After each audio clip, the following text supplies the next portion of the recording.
It was the summer of '95 when we heard about a bunch of Milford friends who were getting together again.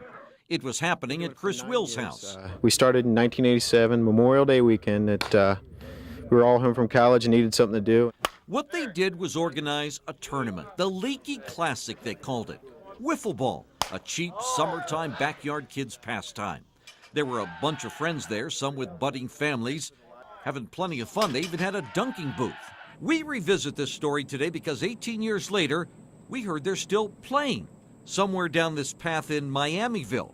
Whatever happened to Milford? It started at my parents' house for a few years, went to my first house after I graduated from college. Then I went to my best friend's house for 3 years. Yeah, that's Chris Will. He still runs the show. But for the past 10 years, the tournament's been held at the Miami Boat Club. Still with a nod to the past, it's dedicated to Chris's dad, who died in 2011. He loved watching his kids play ball. A plaque in Dick Will's honor hangs in the press box. Honest, this field has a press box. He runs one over the wall for two-run shots. I told you the kid's got moxie. He came to play. They do still come to play, just in a bigger place. Same game, waggle that bat, give it a ride, and hope it clears the tree. It doesn't.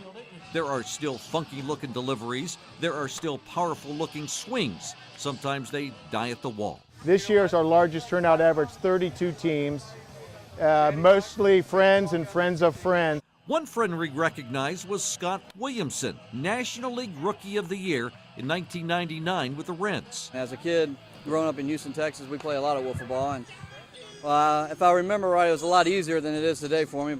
Of course, the game's a lot different now, too. There's that Crosley Field-like scoreboard, a viewing deck for the fans, lights for when it gets dark, a hot grill for when you get hungry. Something cool for the kids, something cool for the grown-ups. Nice and cold.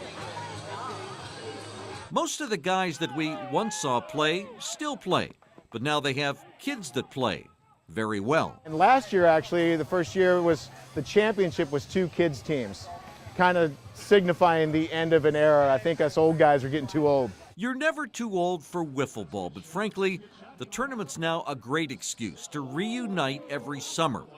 26 years are in the books, and the friendships and the memories of the Leaky Classic are still going strong and deep.